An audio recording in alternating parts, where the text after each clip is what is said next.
As above, so below, as within, so without. This ancient Hermetic truth, expressed in the words of the Emerald Tablet, invites us to look beyond appearances and perceive that the microcosm and the macrocosm are not separate entities, but two faces of the same universal reality. The same intelligence that forms the stars forms the atoms within our bodies. Today, we will explore the depth of this universal law and how it connects with the latest advances in science and the millennial wisdom of mystics and philosophers throughout history. We will understand how this principle can be applied in our lives to become more complete and conscious beings. The principle of correspondence, one of the 7 Hermetic principles, holds that reality in all its dimensions is structured fractally. This Hermetic principle suggests that everything in the universe is connected, and every fragment of the whole reflects the whole. For example, the cells of our body carry the same genetic code that constitutes the entire organism, and each cell, in a way, is a microcosm of the body. Likewise, the movement of galaxies resembles the movement of atoms and electrons in their nuclei, showing that the universal laws are the same, whether on astronomical or subatomic scales. The law of correspondence teaches us to see the universe as a great mirror. If you want to understand reality, first observe yourself. Just as the macrocosm affects the microcosm, our internal state influences the world around us. Here, we find a powerful key. By transforming what is within, we also transform what is outside. From a spiritual perspective, as above, so below, leads us to a deep understanding of the unity of everything. Jesus Christ, in his wisdom, said, "The kingdom of God is within you." Luke 17:21. Just as the cosmos contains within itself the potential for everything, the human being, in its inner microcosm, contains the seed of the divine. The human mind is, at the same time, an observer and a creation of the universe. Just as the cosmic whole expresses itself in every atom, the human being is a reflection of the totality of the cosmos. Jesus, Hermetic philosophy states, each person is a microcosm, a small universe that, as it expands, reaches, and harmonizes with the greater universe. This reveals the power and responsibility of taking care of one's own mind, thoughts, and emotions. By doing so, we also take care of what is outside of us. The philosopher Plotinus asserted that, the more a man knows himself, the more he knows the universe, and what is beyond it. This idea echoes the Hermetic principle that to understand the cosmos, we must first unveil the universe that exists within us. Spiritual philosophy teaches that our internal state, thoughts, emotions, and beliefs act as a lens that shapes the way we perceive the external world. If we are at peace, we see the world with peace. If we are in conflict, the world around us seems hostile and disharmonious. This understanding reveals that the barriers we perceive between the self and the other, or between man and the universe, are illusory. In reality, we are part of a greater whole, and what happens inside us is in constant interaction with what happens outside. Thus, by transforming the inner universe, we adjust our relationship with the outer universe. For mystics, understanding as above, so below means recognizing that everything that exists in the cosmos also exists in potential within us. Carl Jung, the Swiss psychologist and scholar of symbolism, explained that the personal unconscious of the human being is a reflection of the collective unconscious, a reservoir of images, ideas, and archetypes that shape how we experience life. Just as the cosmos is in constant movement and transformation, the inner universe of each human being is dynamic and pulsating. By exploring this inner universe, the individual not only discovers aspects of themselves, but also connects with archetypal forces and universal truths that are part of the entire cosmos. Therefore, the spiritual journey is a journey of return to this universal center that exists within us. Just as the principle of as above, so below affirms the correspondence between the macrocosm and the microcosm. It also suggests an integration between spirit and matter, between being and doing, between the internal and the external. Paracelsus, one of the great alchemists and philosophers of nature, said that the understanding of oneself is the first step toward understanding all things. For alchemists, the ultimate goal of self-knowledge is union with the whole. By transforming our inner lead, fears, doubts, and limitations into gold, wisdom, peace, and self-mastery, we align with the divine flow of the universe. It is the alchemical process, the work of harmonizing what is above with what is below, and of seeing matter and spirit as one. The principle of correspondence invites us to see the universe as a series of layers and realities that mirror each other. It suggests that there is an intimate relationship between different planes of existence, and that what occurs on one level of reality has reflections, parallels, or resonances in others. In the context of the duality between spirit and matter, The second Hermetic law reveals that spirit and matter, although seemingly opposites, are in fact reflections of the same essential reality. The material world we experience is a reflection of forces, ideas, and laws that operate on the spiritual plane, such that matter is like a shadow or expression of the subtle laws and energies of the spirit. According to the principle of correspondence, spirit is the original or causal plane where all ideas and energies originate. Matter, then, is the reflection of this origin, shaped according to the invisible laws and patterns of the spirit. Think of the spirit as the source, and matter as the image projected by this source.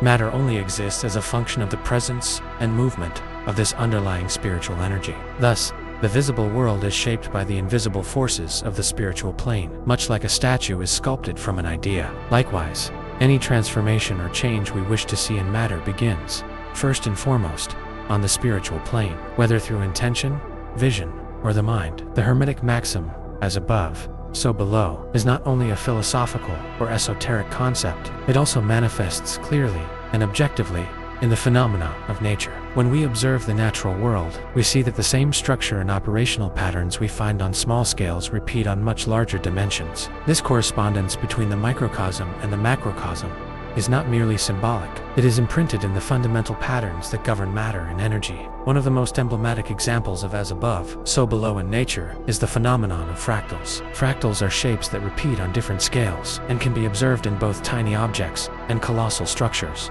Natural geometry is evidence that the same patterns that structure the universe in its vastness are found in the minutiae of the natural world. Take, for example, the spiral symmetry of the Nautilus shell and compare it to the shape of a spiral galaxy. The same Fibonacci mathematical sequence that organizes the growth of a flower's petals also applies to the arms of galaxies. The principle of as above, so below becomes visible in this repetition of patterns, showing that nature follows a universal order. This mathematical organization is known to many as sacred geometry, a language of the cosmos that structures everything from the movement of subatomic particles to the growth cycle of plants and the formation of star systems. Nature is driven by cycles that reflect one another, from the smallest organisms to the largest ecosystems. The cycle of life, birth, growth, death, and renewal is one of the most universal examples. Just as the seasons change in a perpetual cycle, all living beings experience a version of this cycle in their own lives. In the human body,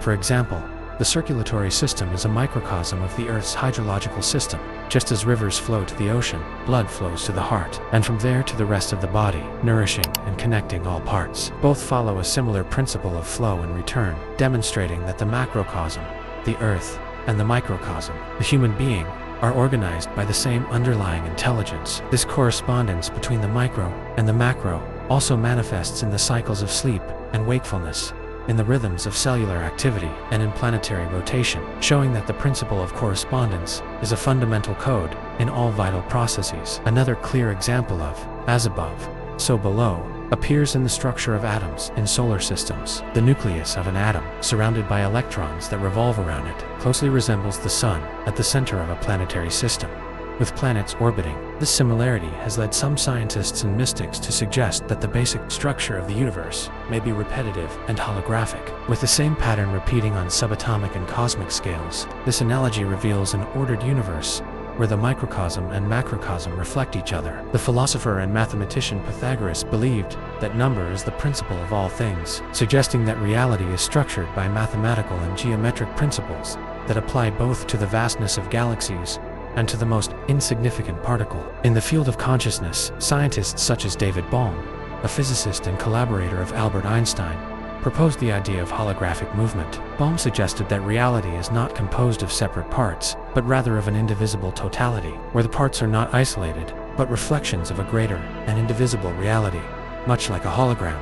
In other words, each part of the universe contains the whole, reflecting the idea that what happens at one level of reality impacts other levels. Benoit Mandelbrot, the mathematician of the last century who discovered fractals, revealed how these patterns are a fundamental characteristic of various systems. When we look at the universe with this fractal view, each small part seems to be a smaller scale version of the whole. Thus, as above, so below, becomes not just a philosophical metaphor, but an observable phenomenon in the natural world. The law of correspondence shows us how the external world, our results, our health, our physical appearance, is a direct mirror of the inner world. That is, our beliefs, intentions, and above all, our daily habits. Every small act we repeat is an expression of our mindset, and when accumulated, it creates a tangible and visible reality. Just as a stone thrown into a lake creates waves that spread, our habits and thought patterns reverberate and shape our body and our life. In other words, our physical, emotional, and even financial condition is the result of a reflection of what we consistently cultivate within. Every aspect of our life is a manifestation of what we believe, desire, and practice daily. A disciplined mind is the fertile ground for creating healthy and consistent habits. Someone with a disciplined mindset, with clarity of purpose and goals, reflects this inner order in their body. Mental discipline translates into concrete actions, regular meal times, physical exercise, and practices that nourish and strengthen the body. As a result, the body becomes an expression of this organized mind, healthy, strong, and balanced. On the other hand, a disorganized mind that easily yields to distractions and does not set priorities tends to generate harmful habits. This type of mentality is reflected in a body that shows signs of disorder, excess weight, chronic fatigue, health problems. When there is a lack of internal discipline, the tendency is to seek immediate comfort, processed foods, excessive sedentary behavior, lack of sleep, that although providing momentary satisfaction, result in long-term physical and emotional degeneration. Consider someone who constantly procrastinates, delays exercise, and does not care about the quality of their food. This person reflects a state of mental disorganization in their body. Excess weight and constant fatigue are then expressions of the undisciplined and disordered mind. As the Greek philosopher Aristotle wisely said, "We are what we repeatedly do." Excellence, then, is not an act, but a habit. Each small action, when repeated daily, has a profound impact. The one who dedicates a few minutes daily to self-care, learning, or physical exercise is planting seeds that, over time, create an abundant harvest. Small gestures of care and discipline, when added together, result in great achievements and a fuller life. To an outside observer, a significant physical or mental transformation may seem like the result of something drastic, but in reality, it is the reflection of many small acts done with consistency and intention. Deep transformation happens when we understand that success or failure are, in fact, the fruits of small choices made daily. A simple habit, like drinking more water every day, may seem insignificant in isolation, but over months, it can transform a person's skin, energy, and overall health. This is the principle of correspondence in action. Small acts that begin in the microcosm of the mind manifest in daily life, and then create profound changes in the macrocosm of life. To transform external results, whether in the body, health, or relationships, it is necessary to start from the inside, from the mind and spirit. This is the power of the principle of correspondence. By changing our mindset and cultivating beliefs of discipline, self-care, and self-love, our daily habits begin to reflect these internal changes, and gradually, our external environment adjusts to this new internal configuration. Those who have clarity of purpose and direction, those who know what they want to build and achieve, develop habits that sustain that path. A strong body, a clear mind, and an organized life are reflections of a soul that has found a reason to exist and expresses it through every small action. When contemplating the principle of correspondence, we begin to understand that this ancient wisdom is not limited to theoretical reflection. It offers a compass for living with more harmony, authenticity, and intention. Applying this principle to everyday life can help us align our inner world with the outer world, fostering clarity, emotional balance, and well-being. Just as the universe organizes itself into cycles and harmony, we must also seek this balance within ourselves. At its core, the universe is like a vibrant melody, and each of us is a note, resonating in the harmony of the whole. As we are on the inside, is manifested on the outside. Our thoughts, our beliefs, our daily habits are the invisible threads that weave the reality around us. The principle of correspondence reminds us that we are the sculptors of our own existence. The clay is our consciousness, and the chisel our actions. And so, like a mirror that reflects the starry sky and the calm waters of a lake, life responds precisely to what we emanate from our soul. If we seek peace, let us cultivate serenity. If we desire strength, nourish it with discipline. And if we want love, let it blossom in us as a pure and unquenchable flame. Let us always remember what we create within ourselves. The world will return to us in reflection. As above, so below. As within, so without. May every choice we make be a silent and intentional prayer, echoing in eternity and bringing forth the highest expression of our being. Thank you for joining me on this exploration of the Hermetic principle. As above, so below. This ancient wisdom offers us a profound understanding of the interconnectedness of all things, and the power of our inner world to shape our external reality. By aligning our inner and outer worlds, we can live more harmoniously, authentically, and intentionally.